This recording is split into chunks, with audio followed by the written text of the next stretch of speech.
A mysterious figure stood motionless, as if time itself had stopped.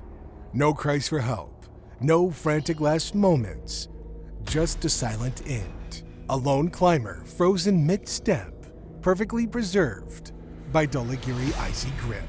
There were no rescue attempts or final words, just a body, eerily intact, left as a monument to solitude and death. Nakamura was an experienced mountaineer from Japan. He'd spent years climbing some of the world's most difficult peaks. Unlike many climbers, he preferred to go alone. He believed solo climbing was the purest way to test his skill and endurance. He trained hard, always preparing for the most extreme conditions. Having climbed in the Himalayas before he knew the exact dangers of high altitudes, freezing temperatures, and unpredictable weather, he had faced storms, exhaustion, and near-death experiences, but had always managed to survive. His determination and skill made him stand out among all other solo climbers. For him, climbing wasn't just about reaching the top. It was about pushing himself beyond limits. Every peak he conquered was proof of his strength. He didn't rely on large teams, Sherpas, or extensive support. He planned his routes alone, carried his supplies alone, and also faced nature alone. Dhaulagiri was his next challenge.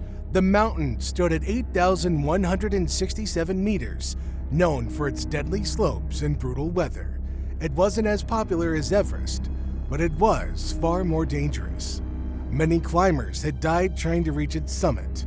Nakamura wanted to be one of the few to do it solo. As he prepared for the climb, he carried his usual determination. He had the experience, the skills, and the mindset to take on the challenge. But in such high altitudes, even the best climbers were prone to making small mistakes. And in extreme conditions, like Dhaulagiri, that was often enough to seal their fate. With a reputation that's way deadlier than its height suggests, Dhaulagiri is the 7th highest peak in the Himalayas.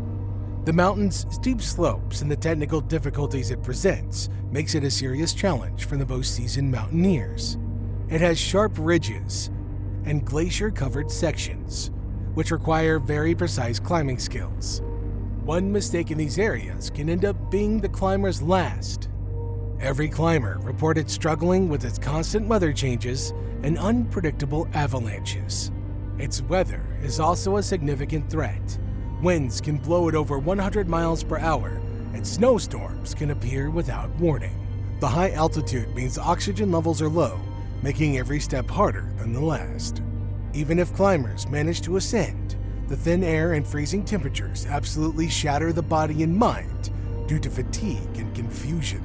Its location also contributes to its dangers. It's situated in a remote part of the Himalayas, far from any major towns or rescue services.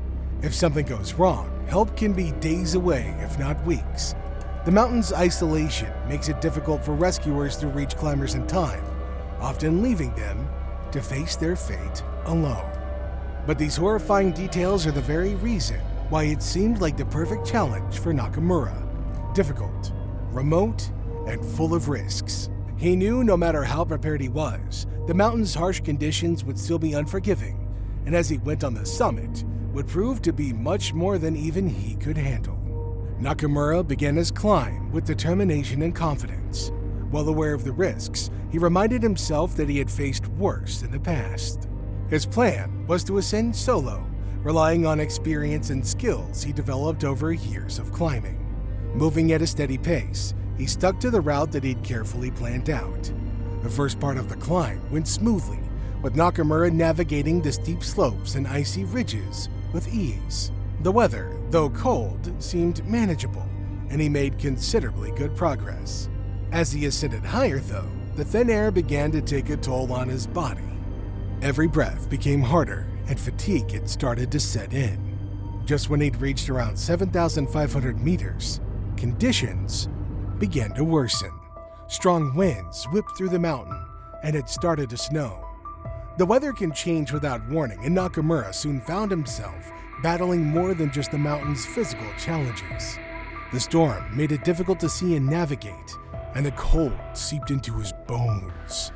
But despite these growing challenges, he managed to muster up his strength and push on, determined to reach the summit.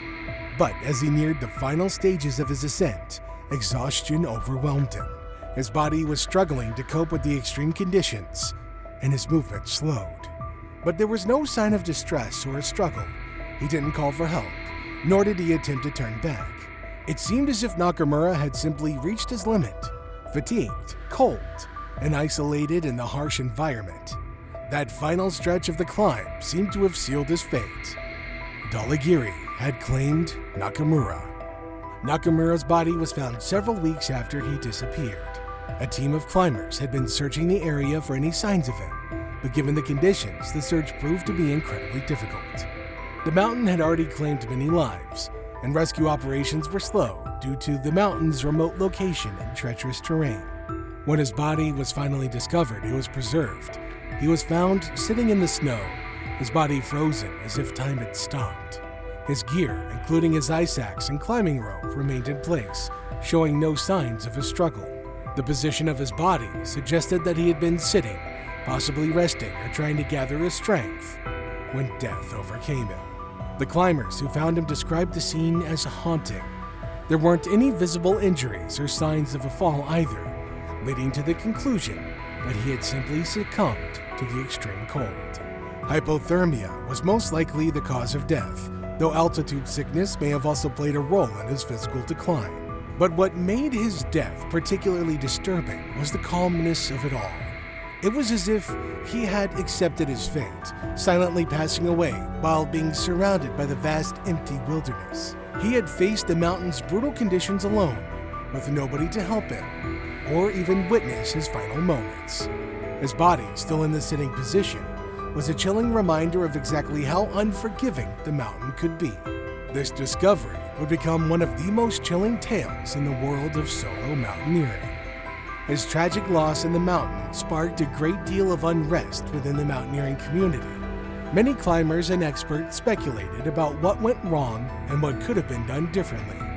His story became a cautionary tale about the dangers of solo climbs, especially on unforgiving mountains like Dhaulagiri. While his skill and experience were undeniable, it was the combination of isolation and harsh conditions that ultimately led to his demise. The first lesson to take from this tragedy is the unpredictability of mountain weather. Despite his experience, he couldn't have anticipated the rapid storm that hit, which greatly affected his ability to navigate and endure, highlighting how crucial it is to respect the unpredictable nature of the mountain environment. Climbers can face situations that are beyond their control. Another important point is the extreme toll that high altitudes take on the body. As climbers reach the death zones, their bodies struggle to perform even at basic levels, and the consequences of fatigue can be severe. At those heights, the oxygen levels are so low that the mind becomes foggy and every moment feels heavier. No amount of experience can make up for the toll the mountain takes on the body. Lastly, his story reminds us of the risk of going alone. When climbing solo, there's no one to help if things go wrong, especially at this level of isolation. Combined with the lack of nearby rescue teams, it makes solo climbs much more dangerous. At the end of the day, whether it's beginners or veteran climbers, no one is immune to the mountain's unforgiving nature.